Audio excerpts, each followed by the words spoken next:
लालची बहू की कहानी। एक बार की बात है, एक छोटे से शहर में एक परिवार रहता था जिसमें रमेश और उसकी माँ बेहद खुशी से जीवन व्यतीत कर रहे थे। रमेश ऑटो चलाता था और उससे जो भी आमदनी होती थी माँ बेटा खुशी खुशी उससे गुजारा करते थे। एक दिन उसकी मौसी रमेश के घर आई। उसने रमेश की माँ से रमेश की शादी के बारे में बात की, जिसे सुनकर माँ बहुत खुश हो गई। अब रमेश के लिए एक अच्छी लड़की की तलाश शुरू होती है। कुछ ही दिनों में रमेश की मौसी को रूपा नाम की एक लड़की मिली, जो देखने में बेहद खूबसूरत थी। रमेश को भी रूपा बहुत पसंद आई और दोनों ने शादी कर ली। शादी के बाद कुछ दिन बेहद खुशी से बीते, लेकिन रमेश और उसकी माँ को रूपा के बारे में यह नहीं पता था कि रूपा कितनी लालची लड़की है। रूपा ने शादी के कुछ दिनों बाद ही अपना रंग दिखाना शुरू कर दिया था। वह महीने में कई बार किटी पार्टी जैसे समारोह में जाने लगी, जिसके लिए रूपा हर पार्टी में नए कपड़े और कीमती जेवर पहनती थी। जब रूपा के नए गहने और कपड़े खत्म हो जाते थे, तब रूपा अपने पति की कमाई से नए कपड़े और गहने खरीद लेती थी, जिससे रमेश के घर में झगड़ा शुरू हो गया था। कई बार ऐसा होता कि महीने का राशन लाने के लिए जो भी पैसे होते थे, उन पैसों से रूपा अपने लिए कपड़े और गहने खरीद लेती थी। एक दिन रमेश ने कहा, रूपा, अपने नए कपड़े और गहने खरीदने में इतना पैसा बर्बाद करने का क्या फायदा है? आपको सोचना चाहिए कि आपके पति की इतनी कमाई नहीं है कि आप एक महीने में 10 बार किटी पार्टी में जाने के लिए नए नए आभूषण खरीद कर खर्च कर सकें।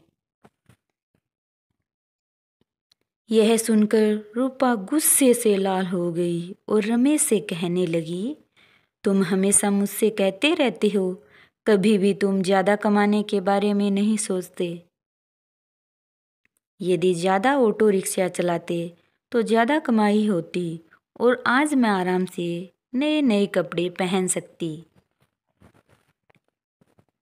यह कहकर रूपा अपनी सास के पास जाती है और कहती है, माँ जी, जो गहने आपके पास हैं मुझे दे दो, मैं इसे पहनकर पार्टी में जाऊंगी।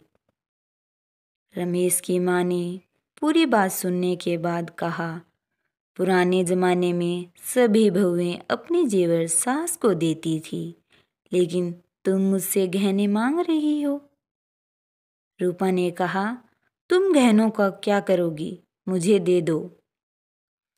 अंत में रमेश की माँ ने भी अपने सारे गहने रूपा को दे दिए और रूपा उन गहनों को पहनकर किटी पार्टी में चली गई। इधर रूपा के जाने के कुछ देर बाद ही घर में रमेश की मौसी आ गई। उसने रमेश की माँ से रूपा के बारे में पूछा तो माँ ने रूपा के बारे में सारी बातें बताई। यह सुनकर मौसी ने रूपा को सबक सिखाने की सोची। रूपा की सास भी इस खेल में शामिल हो गई। रमेश की चाची घर का सारा राशन और सामान अपने घर ले गई और थोड़ी देर में अपने सारे गहने और नए कपड़े ले आई। गहने और कपड़े लाकर कुछ को घर की अलमारी में और कुछ को रसोई में रख दिया और अपने घर जाने लगी। जाते समय रूपा की सास से कहा कि जब रूपा घर आएगी तो यह जेवर देखकर वह तुमसे कुछ पूछेगी, तुम उसका अच्छे से उत्तर देना। उसके कुछ ही समय बाद रूपा किटी पार्टी से घर आई और अपनी अलमारी में सभी नए गहने देखकर बहुत खुश हुई। लेकिन शाम को जब रूपा रसोई में खाना बनाने गई तो उन्हें फिर से राशन के डिब्बे में नए गहने मिले, जिसे पाके रूपा की खुशी का कोई ठिकाना नहीं था। लेकिन जब रूपा ने किचन में राशन की तलाश की तो उसे कुछ नहीं मिला, जिससे वह परेशान हो गई और अपनी सास के पास गई और पूछा, माँ जी, किचन का राशन कहाँ गया?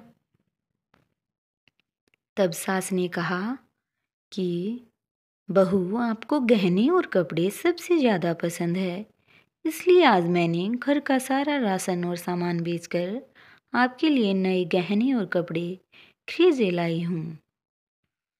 अब आप इसे पहन सकती हो और पार्टी में जा सकती हो। यह सुनकर रूपा ने कहा कि ठीक है, मगर खाने के बिना मैं गहनों और कपड़ों का क्या करूँगी? तो सास ने फिर जवाब दिया कि अब खाना खाने की क्या ज़रूरत, तुम्हें अपनी सबसे प्यारी चीज़ मिल गई है, तुम्हें इसमें खुशी होनी चाहिए। यह सुनकर रूपा को अपनी हरकत पर पछतावा होने लगा। तभी रमेश की मौसी भी आ गई। उन्होंने यह भी कहा कि यह सब मैंने आपको समझाने के लिए किया है कि केवल नए कपड़े और आभूषण ज़रूरी नहीं है, इसके अलावा दुनिया में भी बहुत कुछ होता है, और अगर आपको नए गहने और कपड़े पहनने का इतना शौक है तो आप खुद क्यों नहीं कमाते और उस पैसे से ये सारी चीज़ें खरीद लेते। सारी बातें सुनने के बाद रूपा को अब सब कुछ समझ में आ गया और अब से उसने फिर कभी ऐसा नहीं किया और अपने पति के कमाए हुए पैसे से खुशी खुशी रहने लगी। इस कहानी से हमें यह शिक्षा मिलती है कि हमें कभी भी फिजूल के खर्चे नहीं करने चाहिए। इसके साथ ही हमें जो ज़रूरी चीज़ें हैं उस पर ज़्यादा ध्यान देना चाहिए। अगर आपको कहानी अच्छी लगी हो तो आप कहानी को लाइक करें। अगर आप हमारे चैनल पर नए हैं तो चैनल को सब्सक्राइब कर लें। कहानी को ज़्यादा से ज़्यादा शेयर करें। वीडियो पर कमेंट करके बताएं कि आपको कहानी कैसी लगी।